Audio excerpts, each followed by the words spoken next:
થવા છે એનું તમારી પાસે પ્રમાણ શું છે? ભરદ્વાજજીએ કહ્યું કે આપની પ્રસન્નતા પ્રમાણ છે, આપની સ્થિરતા પ્રમાણ છે.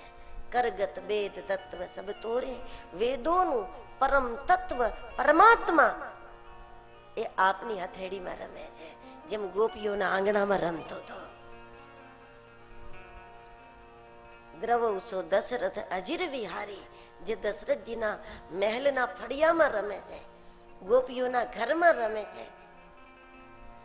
પણ આ દેશના મહાપુરુષોના, અવધૂતોના, ગુરુજનોની તો હથેળીમાં રમે છે.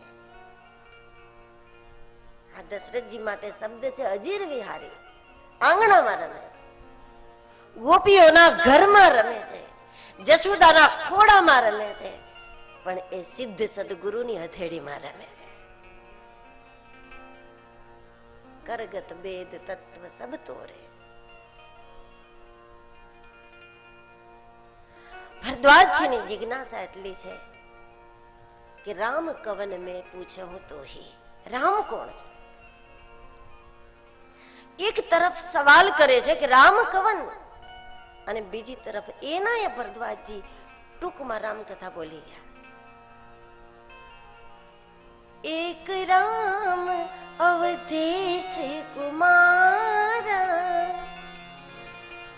તીન કર ચરિત વિદિત સંસારા, નારી વિરહ દુઃખ લયેવું અપારા, ભયવું રોષ રન રાવનમાં.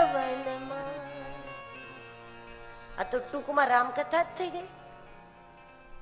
અયોધ્યાના રાજકુમાર પિતાજીની આજ્ઞાથી વનમાં ગયા, નારી વિરહ દુઃખ લઈ એવું અપારા, સીતાજીનું અપહરણ થઈ ગયું, યુદ્ધ થયું, રામે રાવણનો વિનાશ કરી દીધો. આ રામ કોણ? રામ કથા પૂછી, ટૂંકમાં ખુદ જ રામ કથા બોલી ગયા. અને વળી પાછો સવાલ કે રામ કોણ? યાજ્ઞવલ્ક્યજી એક જ વાક્યમાં કથા સંભળાવી શકતા હતા કે તમે હમણાં જે કીધું તે. પણ ભરદ્વાજજી પોતાના માટે પ્રશ્ન નથી કરતા. ભરદ્વાજજીનો પરિચય જ એવો છે, તિનહિ રામ પદ અતિ અનુરાગા, એને ઈશ્વરથી અનુરાગ છે.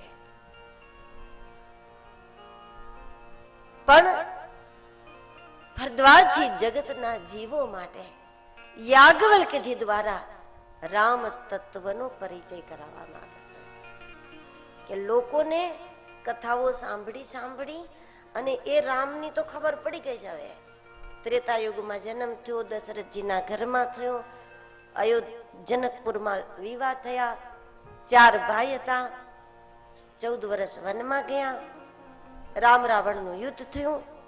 લોકોને આ તો ખબર છે, પણ લોકોને એ ખબર નથી કે એ જ પરમાત્મા આજે દરેકની સાથે કઈ રીતે જોડાયેલો છે, એની ખબર નથી. એટલે યાજ્ઞવલ્ક્યજી પાસે ભરદ્વાજજીની વિનંતી છે તત્વાર્થ રામાયણની. બાકી તિનકર ચરિત વિદિત સંસારા, આખું જગત જાણે છે રામને, તો કોણ નથી જાણતો? વિદિત સંસારા, આખું જગત જાણે છે રામને. પણ એ જ રામ વર્તમાનમાં કેવી રીતે જોવું? એ જ રામ જે દશરથજીના પુત્ર છે, સીતાના પતિ છે, હનુમાનજીનું સર્વસ્વ છે, પણ એ આપણું શું થાય? વર્તમાનમાં કઈ રીતે જોડાયેલ છે પરમાત્મા, એની ખબર નથી.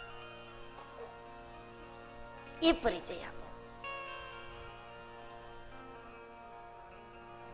એટલે પ્રગટ રામ કથા નો જે ક્રમ છે, જે રૂપક છે, એનો આગ્રહ નથી. પણ એ જ રામ અમારા પરિવારમાં છે, અમારા જીવનમાં છે. એ તો ઓળખી ગયા, એને આનંદ થયો. અમે ઓળખતા નથી, છે તો ખરો જ, એની ઓળખ શું? અમારા વ્યક્તિગત જીવનમાં એ રામ તો છે જ, પણ મારે સમજવો કઈ રીતે? આ સવાલ છે.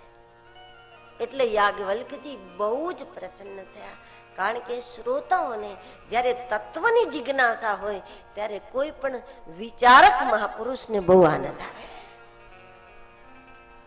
શ્રોતાને જો તત્વમાં રસ ના હોય, રહસ્યમાં રસ ના હોય, તો વિચારક વક્તાને સીધી સીધી કહાની, લોકોને થોડું ગવડાવી દેવું, તાલી પડાવી દેવી, નચાવી દેવું, એને ગમે નહીં. કારણ કે એનાથી પોતાની આત્મતૃપ્તિ નથી થતી. યાજ્ઞવલ્ક્યજી ખૂબ પ્રસન્ન થયા. વટવૃક્ષના છાયામાં બેઠા. ભરદ્વાજજી શ્રોતા તરીકે એમની સામે છે, બધું જ જાણે છે એવા શ્રોતા છે ભરદ્વાજજી. પણ છતાં યાજ્ઞવલ્ક્યજી દ્વારા એમને રામકથા કહેવડાવવી છે, કારણ કે ભરદ્વાજજી યોગી છે, અને જ્યારે યોગી કથા બોલે તો આખું જગત ન સમજી શકે, એના શિષ્યો સમજી શકે. યોગીઓનું જ્ઞાન અધિકારીઓ પૂરતું છે, યોગીઓનું જ્ઞાન એમના શિષ્યો પૂરતું છે, બીજું કોઈ એને સમજી નહીં શકે. પણ યાજ્ઞવલ્ક્યજી જેવા મહાપુરુષ જો કથા બોલે તો કદાચ દરેકને થોડો ઘણો લાભ દરેકને મળે. એ માટે યાજ્ઞવલ્ક્યજી દ્વારા રામકથા બોલાવવા ભરદ્વાજજી શ્રોતા બની ગયા. ગૂઢતાને પ્રગટ કરવા માટે પોતાની મૂઢતા પ્રગટ કરી. ગુરુ પાસે નાનું થવું જ પડે. મહાપુરુષો પાસે, ગુરુજનો પાસે જેટલા નાના બને દુનિયામાં એટલા જ મોટા બને. નિયમ છે કે દુનિયામાં જો વિરાટ થવું હોય તો ગુરુજનો પાસે વામન બનતા શીખી જાઓ, વડીલો પાસે વામન બનો, સંતો પાસે વામન બનો, દુનિયા સામે વિરાટ બની જાઓ. યાજ્ઞવલ્ક્યજી પ્રસન્ન છે. બે ચોપાઈમાં માનસનું મહાત્મ્ય કહ્યું અને કહ્યું કે ભરદ્વાજજી, તમે એમ કહો છો તમને મોહ થયો,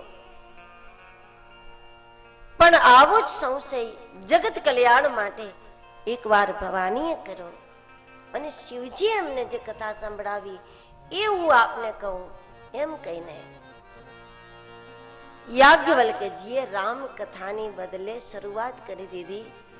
એક બાર ત્રેતા યુગમાં, એક બાર ત્રેતા યુગમાં, શંભુ ગયે કુંભજ ઋષિ પાઈ, શંભુ ગયે કુંભજ ઋષિ પાઈ, સંગ સતી જગ જનની ભવાની, સંગ સતી જગ જનની ભવાની, પૂજે ઋષિ અખિલેશ્વર જાની, પૂજે ઋષિ અખિલેશ્વર જાની. યાજ્ઞવલ્ક્યજીએ શિવ કથા શરૂ કરી દીધી. ભરદ્વાજજીનો સવાલ છે રામ કવન. સવાલ એ ન તો શિવ કવન મેં પૂછો હું તો,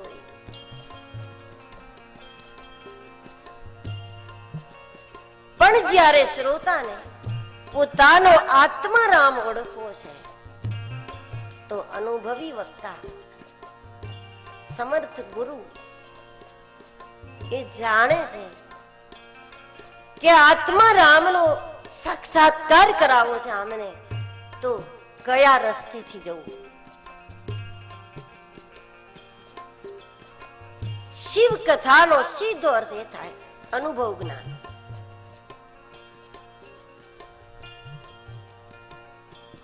ગ્રંથની કથા કોઈ સંભળાવે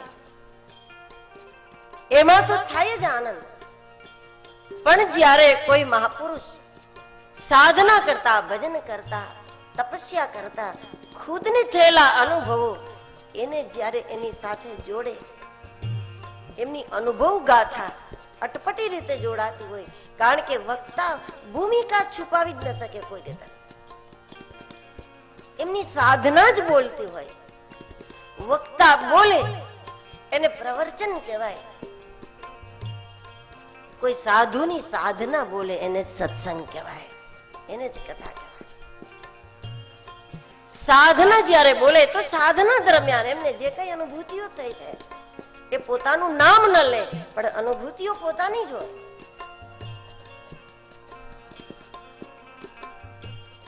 એ શિવ કથા, કારણ કે જ્યાં જ્યાં અનુભવની વાત આવી ત્યાં ઉમા કહું મેં અનુભવ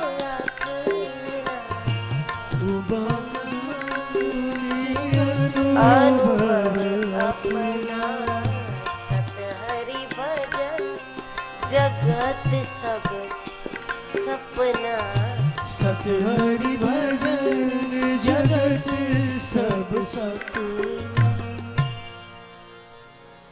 બહિર્મુખ વક્તાને અને બહિર્મુખ શ્રોતાને પેલા અંતર્મુખ થવું પડે, અને અંતર્મુખ થવાની રીત શિવત્વ તરફ જવાની રીત છે.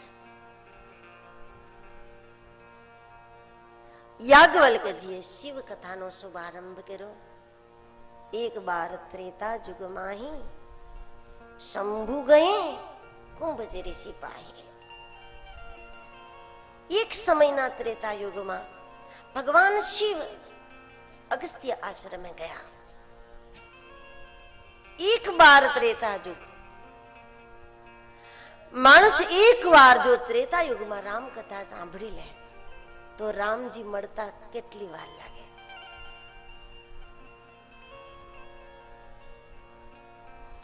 જન્મ જ આપણો કલિયુગમાં છે તો ત્રેતામાં કથા કેવી રીતે સાંભળવી? રામ કથા સાંભળતા સાંભળતા શ્રોતાઓના અંદરથી કલિયુગે હટી જાય, દ્વાપર યુગે હટી જાય, શરીર ભલે કલિયુગમાં હોય પણ અંદર ત્રેતા યુગનું સર્જન થઈ જાય, અને અંદર ત્રેતા બને અને માણસ એકવાર રામ કથા સાંભળે તો એ જે વાતાવરણમાં છે ત્યાં આજુબાજુમાં જેને રામના દર્શન થઈ જાય. કારણ કે જે વાતાવરણમાં રહો છો એ જ વાતાવરણમાં જો રામનો અનુભવ ન થાય તો તીર્થોમાં ન થાય. તીર્થોમાં જે આનંદ છે એ માત્ર એક ચેન્જનો આનંદ છે, જગ્યા બદલવાની મજા છે. પણ શ્રદ્ધાપૂર્વક તીર્થોમાં જઈએ, શ્રદ્ધાપૂર્વક તીર્થોમાં રહીએ તો ધીરે ધીરે તીર્થની કૃપા ઉતરે, એ હકીકત. બાકી જતા વેતા આપણને આનંદ આવે તીર્થમાં, એ એક બદલાવનો આનંદ છે ખાલી.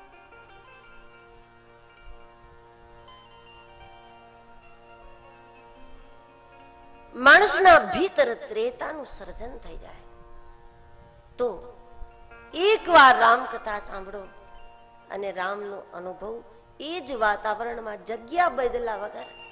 તમે ઘરમાં છો તો એ ઘરના સભ્યોમાં તમે જે કામ કરો છો એ જ વાતાવરણમાં, કારણ કે સ્થાન બદલવાથી દર્શન થાય, એને સાક્ષાત્કાર ન કહેવાય. દર્શન ચોક્કસ, પણ એને સાક્ષાત્કાર ન કહેવાય. આત્મ સાક્ષાત્કાર એ છે માણસ જગ્યા ન બદલે, કાર્ય ન બદલે, કાંઈ ના બદલે, પણ એના એ વાતાવરણમાં એને ઈશ્વરનો અનુભવ થતો થાય. જે કરે છે એ જ કરે, પણ સામે વ્યક્તિઓ દેખાતા હતા, શિક્ષકનું કામ કરતા હતા, સામે વિદ્યાર્થી દેખાતા હતા, પણ જો અંદર ત્રેતા બની જાય તો એમાં જ એને કૃષ્ણ દેખાતો થઈ જાય, ભગવાન દેખાતો. ન સ્થાન બદલે ન કામ બદલે. સાક્ષાત્કારનું એ રૂપ છે સંપૂર્ણ.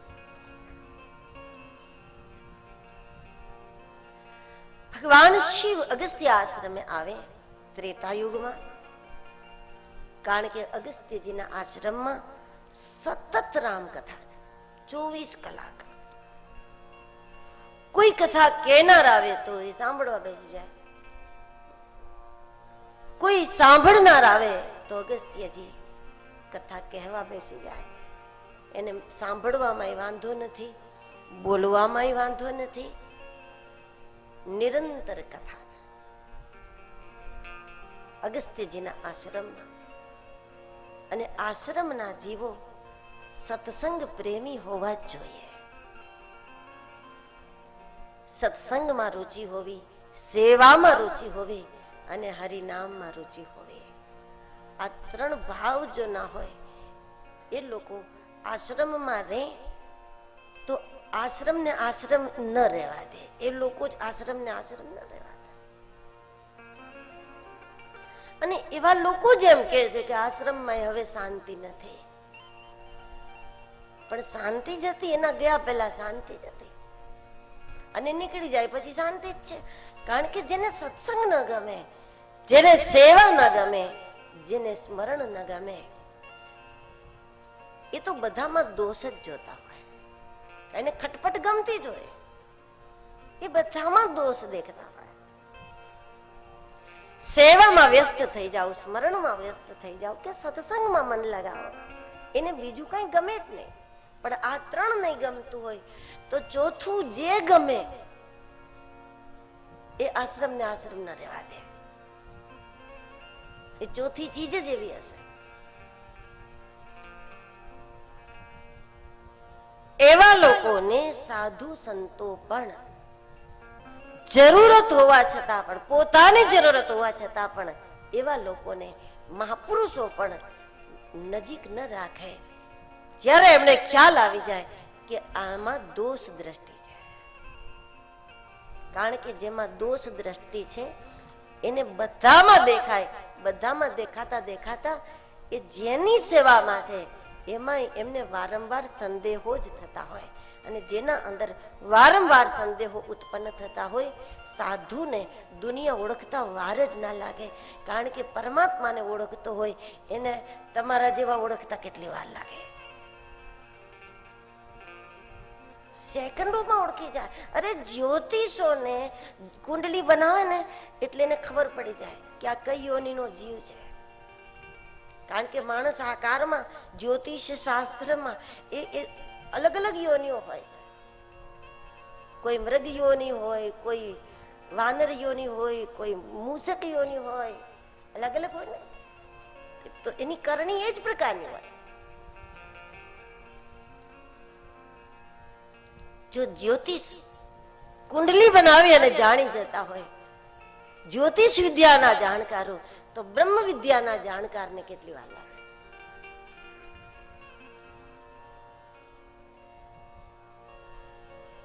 જેનામાં વારંવાર સંદેહ ઉઠે છે, શંકાઓ ઉઠે છે, જેને દોષ દેખવાની આદત છે, મહાપુરુષો સમજીને એને દૂર રાખે જેથી એ પાપમાં ન પડે, જેથી એ સાધુનો નિંદક ન બને.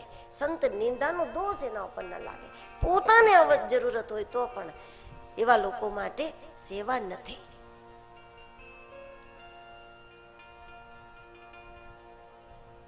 એના માટે જરૂરી એ છે કે ખૂબ જપ કરી લે, ખૂબ સત્સંગ કરી લે, વારંવાર એના માટે પ્રાર્થના કરે લે કે પોતાના માંથી એ વૃત્તિ નીકળે.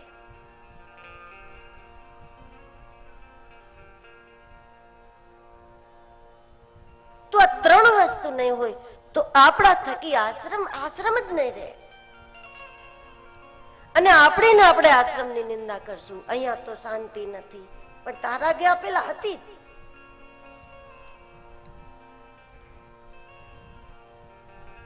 શિવત્વ ત્યાં જાગે, શિવત્વ ત્યાં પ્રગટે, ત્યાં ભજન સિવાય કાંઈ નથી. અગસ્ત્ય આશ્રમમાં શંભુ ગયે કુંભજ ઋષિ પાઈ, શંભુ ગયે કુંભજ ઋષિ પાઈ, એક બાર ત્રેતા જુગમાં, એક બાર ત્રેતા જુગમાં, સાથે સતીજી, સંગ સતી જગ જનની ભવાની, અગસ્ત્યજીએ પૂજા કરી. સતીજી માટે અહીંયા 3 શબ્દ છે: સતી, જગજનની અને ભવાની. આ 3 શબ્દો સાબિત કરે છે કે સતી ભૂલ કરે જ નહીં. ના સતી ભૂલ કરે, ના જગદંબા ભૂલ કરે, ના ભવાની ભૂલ કરે. પણ જે કરશે એ જગતના બોધ માટે કરશે. લોકોને સાવધાન કરવા માટે સતીજી લીલા કરશે કે સત્સંગની તક મળ્યા પછી પણ, સેવાની તક મળ્યા પછી પણ, ભજનની તક મળ્યા પછી પણ માણસ એ છોડીને જો બીજું કઈ જોશે તો શું દશા થાય? કેવડી તક ગુમાવે? એ સ્થાનમાં પછી પહોંચવું સહેલું નથી. એ ભૂમિકામાં પાછું જવું એ કોઈ સામાન્ય વાત નથી.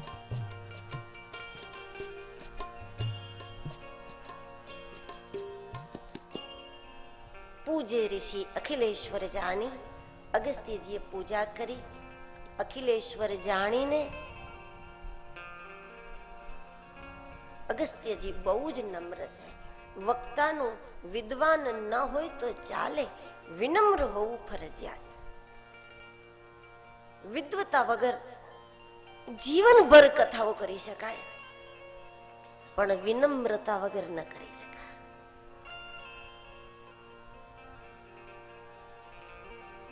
અગસ્ત્યજીની જગ્યાએ કોઈ સામાન્ય વક્તા હોય તો, સાક્ષાત મહાદેવ જ્યારે શ્રોતા બનીને બેઠા હોય તો કેટલું અભિમાન આવી જાય એમને કે હવે તો શંકરે આપણને સાંભળે.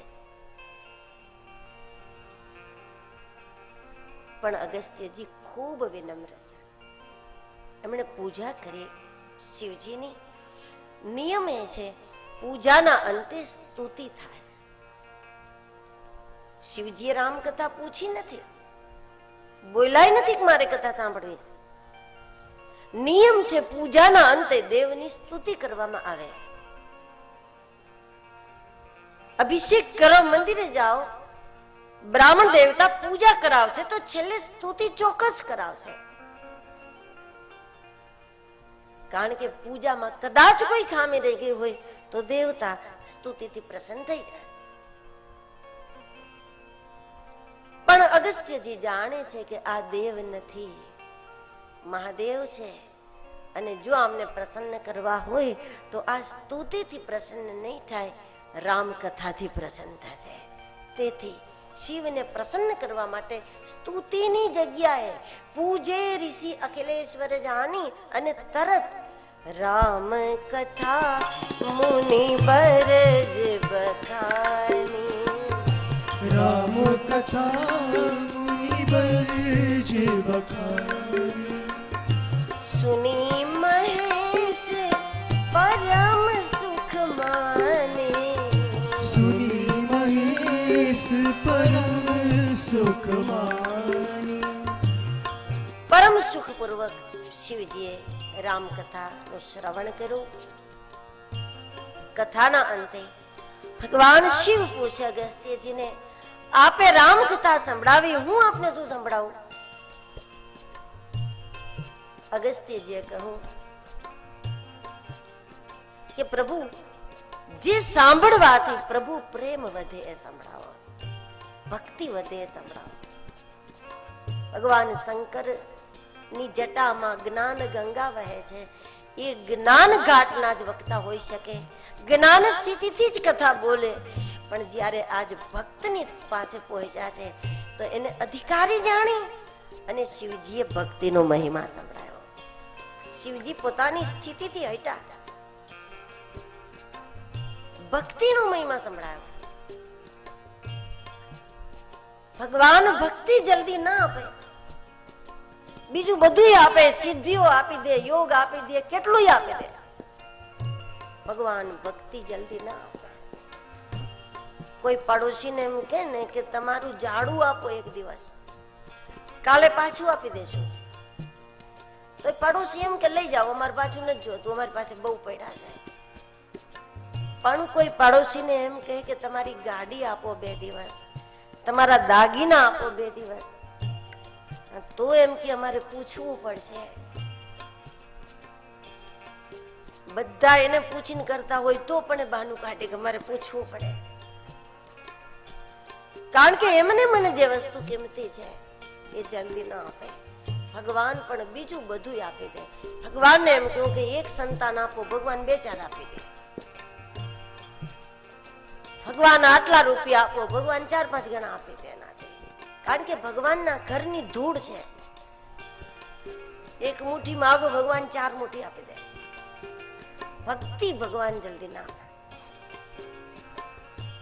યાચના કરો તો જ મળે, ભીખ માગો તો જ ભક્તિ મળે. અગસ્ત્યજીએ યાચના કરી, શિવજીએ ભક્તિનો મહિમા સંભળાવ્યો. અગસ્ત્ય આશ્રમેથી વિદાય લઈ શિવજી સતીજી કૈલાસ તરફ જાય. માર્ગમાં શિવજી વિચારે કે ભગવાનની લીલાઓ ચાલુ જ છે. અગસ્ત્યજીની રામકથામાં એવો પ્રભાવ છે. પૂરા રામાયણમાં જેણે જેણે અગસ્ત્યજીના મુખે રામકથા સાંભળી એનામાં રામ દર્શનની ઉત્કંઠા જાગી, અને ઉત્કંઠા જાગી એને રામજી મળી ગયા. દર્શનની ઉત્કંઠા જગાડનારી, દર્શનની તરસ જગાડનારી કથા અગસ્ત્યજી પાસે છે. શિવજી વિચાર કરે કે દર્શન કઈ રીતે થાય. ભગવાનની લીલાઓ જ્યાં ચાલુ હોય ત્યાં હું જાઉં તો જગત રામને ઓળખી જાય. દર્શન કઈ રીતે થાય? પણ શિવજીને બહુ જ ઝડપથી ખ્યાલ આવી ગયો કે જ્યારે સામે રામ લક્ષ્મણ આવ્યા, શિવજી ખુદ સચ્ચિદાનંદ કહીને વંદન કરે, અને તો પણ સાથે રહેલા સતી ન ઓળખી શક્યા. શિવજી સમજી ગયા કે ભગવાનને એ જ ઓળખી શકે જેને એ ઓળખાણ આપવા એ છે. સીતાજીની તલાશ કરતા કરતા રામ લક્ષ્મણ સામે આવ્યા. ત્રેતાયુગ જ હતો. રામ રડતા હતા. રડતા રામને જોઈને શિવજીએ આંખો ભરી ભરીને રામનું દર્શન કર્યું. ભરી લોચન છબી સિંધુ નિહારી, આંખો ભરી ભરીને પ્રભુને પીધા. અને જે જેવું પીવે એવો પીધા પછી એનો પ્રભાવ હોય. જેને જે પીધું હોય પીધા પછી એવી હરકત કરે. ઠંડુ પીધું હોય તો ઠંડી, ગરમ પીધું હોય તો ગરમ. પણ જેને બ્રહ્મને પીધા છે એ કઈ હરકત કરે? પરમાત્માને પીધા પછીના ભગવાન શંકર બોલે, જય સચ્ચિદાનંદ જગપાલ. શિવજીથી રહેવાયું નહીં. શિવજીએ દૂરથી પ્રણામ કર્યા. સચ્ચિદાનંદ કહીને બાબાની કથામાં એકાગ્ર નતા. અગસ્ત્યજી નું નાનું એવું રૂપ જોઈને એમને થતું હતું આમની પાસે કઈ બ્રહ્મ રસ હોય જ નહીં. વક્તાના વ્યક્તિત્વમાં જ જેને વિશ્વાસ ન હોય એ વક્તાના ભીતર ભરેલા બ્રહ્મ રસના અધિકારી ન થઈ શકે. જગતને એ જણાવવા માટેની જગદંબાની આ લીલા છે માત્ર. શિવજી સચ્ચિદાનંદ કયા. સતી વિચાર કરે, આવા ભગવાન હોય? શિવજી તો ગમે તેને બ્રહ્મ કહી દે. સતી મનોમન બોલે કે તમે ગજબ છો ને તમારો ભગવાન એ ગજબ છે. આવો ભગવાન હોય જેને મા બાપ ઘરમાંથી બહાર કાઢી મૂકે. ભગવાનને ઘરથી બહાર નીકળે, પત્નીને લીધા વગર ના નીકળે. પત્નીને સાથે પણ રાખે ને એને સાચવી ના શકે, અને ખોવાઈ જાય તો એના વગરે ના રહે. અને કદાચ ખોવાઈ ગઈ તો લોકો પેપરમાં આપે, પોલીસ સ્ટેશનમાં જાય. આ પર્વતોને પૂછે, પક્ષીને પૂછે, આ શું? શિવજીએ બહુ જ કોશિશ કરી સમજાવવાની. સતી ન સમજ્યા. સતીના ન સમજવાના ઘણા કારણો. એક તો શિવનું સાનિધ્ય એમને ભાગ્યથી મળ્યું છે. કોઈને મહાન સ્થાન ભાગ્યથી મળી જાય ને એ કોઈ દિવસે સ્થાનનો મહિમા ન સમજી શકે.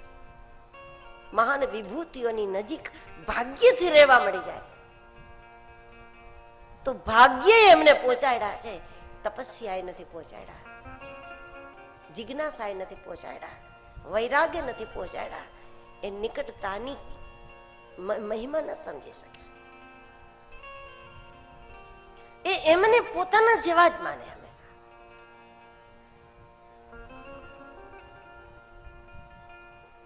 બીજું, અધિકાર ભાવથી કોઈ મહાન વિભૂતિ પાસે રહેશો તો કોઈ દિવસ કઈ નહીં સમજાય. સેવક ભાવથી જ રહેવાય, ભક્તિ ભાવથી રહેવાય, જિજ્ઞાસા ભાવથી રહે, શિષ્ય ભાવથી રહે. આ બધા જ ભાવોમાં કંઈક લાભ છે, પણ જે લોકો અધિકાર ભાવથી રહે એને કોઈ દિવસ કઈ પ્રાપ્ત નથી. કારણ કે તમામ અધિકારની વૃત્તિઓ ઓગાળી નાખવાની જગ્યા છે. અને ત્યાં જો હકથી રહેતા હોય કે મારા સિવાય બીજું કોઈ પાણીનો ગ્લાસ ના આપી શકે, તારી સા રાખું તો હું રાખું ને પાણી આપું તો હું આપું, સેવા કરું તો હું ખરું, દુખી કરું તો હું જ ખરું. અધિકાર ભાવ સિદ્ધોની નજીક રહેનારને પણ લાભથી દૂર રાખે. એવી ઘણી ઘટનાઓ છે જગતમાં. પત્ની હોવાથી અધિકાર ભાવ પણ છે એમના મનમાં. ત્રીજું, મહાદેવના સાનિધ્યનો ગૌરવ નથી. કદાચ ને કોઈ પૂછે આપ કોણ છો તો ભવાની કેમ જ નથી કે હું શિવની પત્ની છું, એમ જ કે હું દક્ષની દીકરી છું. કારણ કે દક્ષનું મોટું નામ છે. દક્ષ લોક પ્રસિદ્ધ વ્યક્તિ છે. એક પ્રતિષ્ઠિત પિતાની દીકરી હોવાનું જેટલું ગૌરવ છે એટલું ગૌરવ ભગવાન શંકરના સાનિધ્યનું નથી. તો જેની નિકટતાનું તમને ગૌરવ ના હોય એના ગુણો જીવનમાં ના આવે. તો અનેક કારણો છે. શિવની વાત એમને સાચી લાગી નહીં. અંતે શંકરજીએ કહ્યું આપ જાઓ, ખુદ જઈને પરીક્ષા કરો. સતીજી પરીક્ષા કરવા માટે જાય. કઈ રીતે પરીક્ષા કરી, રામજી પાસ થયા કે ના પાસ થયા, એ બધા પ્રસંગો પર ચર્ચા કરીશું આવતીકાલે 9:30 વાગે. ગુરુદેવ તુમારી જય જય હીરે નારી તુમ્હારી જય જય. गुरुदेव तुम्हारी जय जय हो, गिरनारी तुम्हारी जय जय. गुरुदेव तुम्हारी जय जय हो, गिरनारी तुम्हारी जय जय हो. गुरुदेव तुम्हारी जय जय हो, गिरनारी तुम्हारी.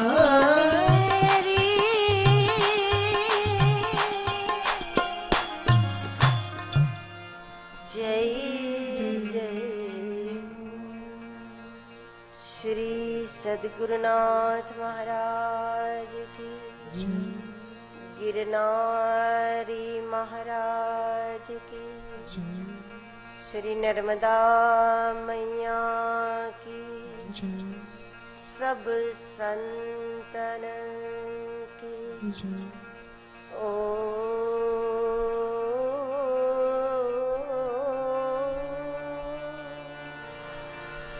नमः पार्वती पते हर हर महादेव.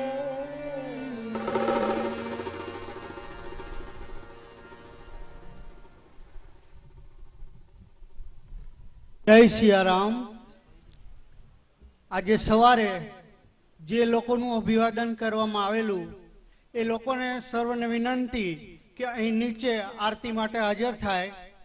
ફક્ત યજમાન પરિવાર સ્ટેજ ઉપર જશે. એ આરતી માટે ફક્ત યજમાન પરિવાર સ્ટેજ ઉપર જશે.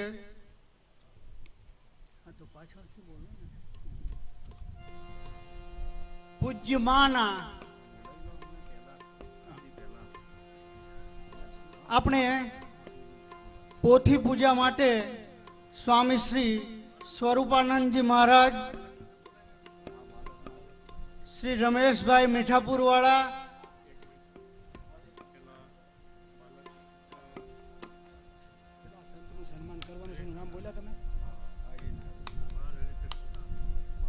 અને બાળ હરિકૃષ્ણ બાપુ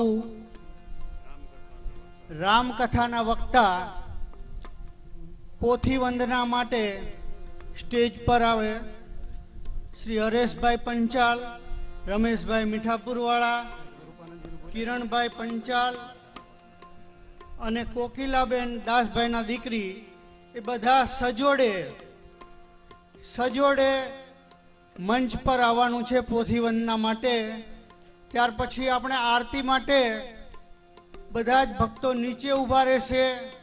ફક્ત યજમાન કુટુંબ ઉપર રહેશે. આપણી વચ્ચે પૂજ્ય માનો અવિરત ગંગા પ્રવાહ, જ્ઞાન ગંગા પ્રવાહ આપણા જીવનને સુધરવાના, આપણા જીવનને સાક્ષાત્કાર બનાવવાના અને આપણા જીવનના પરમાર્થ માટે જે બોધપાઠ મળી રહેલ છે એના માટે પૂજ્ય માં સતત અવિરતપણે આપણને સંબોધી રહ્યા છે, આશીર્વચન આપી રહ્યા છે. અને પૂજ્ય નર્મદાજીના સાક્ષીએ પૂજ્ય માં, પૂજ્ય ડોંગરેજીના પવિત્ર ભૂમિમાં કહેવાય છે કે કણ કણમાં રામ, રોમ રોમમાં રામ. તો આપણા અંદર જે રામ રહેલો છે એને સતત ઉજાગર કરવા માટે પૂજ્ય માના પ્રયત્નો ચાલુ છે, આશીર્વચન ચાલુ છે.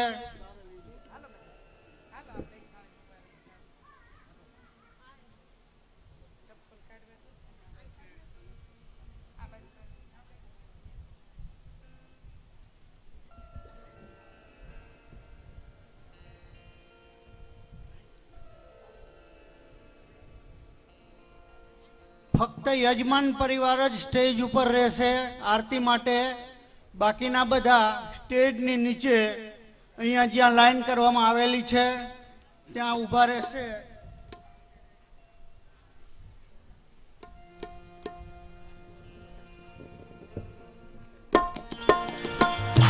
आरती श्री रामायण जी की तीरथ कलित ललित से अपेत.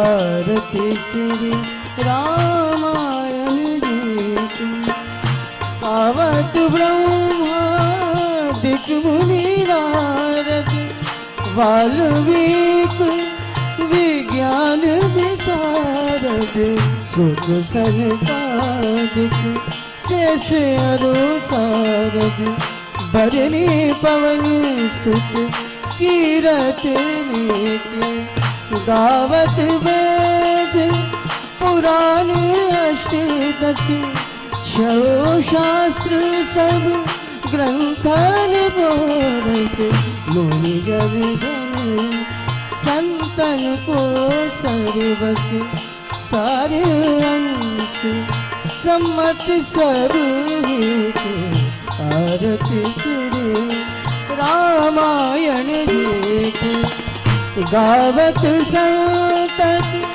संगोवाणी अरुघट संभव मुनि विज्ञानी व्यास आदि कवि बरजेवानी काग भुसुंड गरुड़ के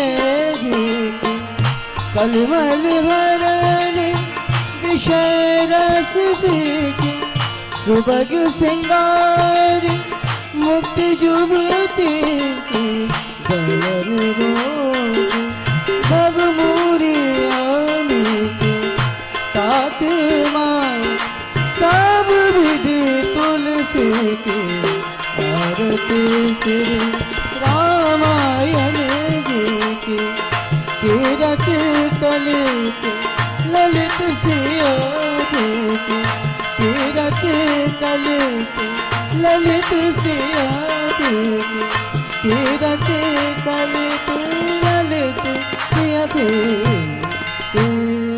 बोलो श्री रामचंद्र भगवान की जय. એક અગત્યની જાહેરાત. આજે 4 વાગે, આજે બપોરે 4 વાગે ભક્તિ સંગીતનો કાર્યક્રમ આ જ જગ્યા ઉપર રાખવામાં આવેલ છે. તો એનો લાભ લેવા વિનંતી. બીજી એક જાહેરાત કે તારીખ 9/5/19 થી હિમાચલ પ્રદેશ ખાતે દેવભૂમિ કુલુ મનાલી ખાતે દેવી ભાગવત કથાનું આયોજન કરવામાં આવેલ છે. સદગુરુ પરિવાર અમદાવાદ સમગ્ર ભારતના સદગુરુ પરિવાર દ્વારા આયોજન કરેલ છે. પ્રવાસ અને કથાના 22 દિવસનો કાર્યક્રમ છે. 28મી એપ્રિલ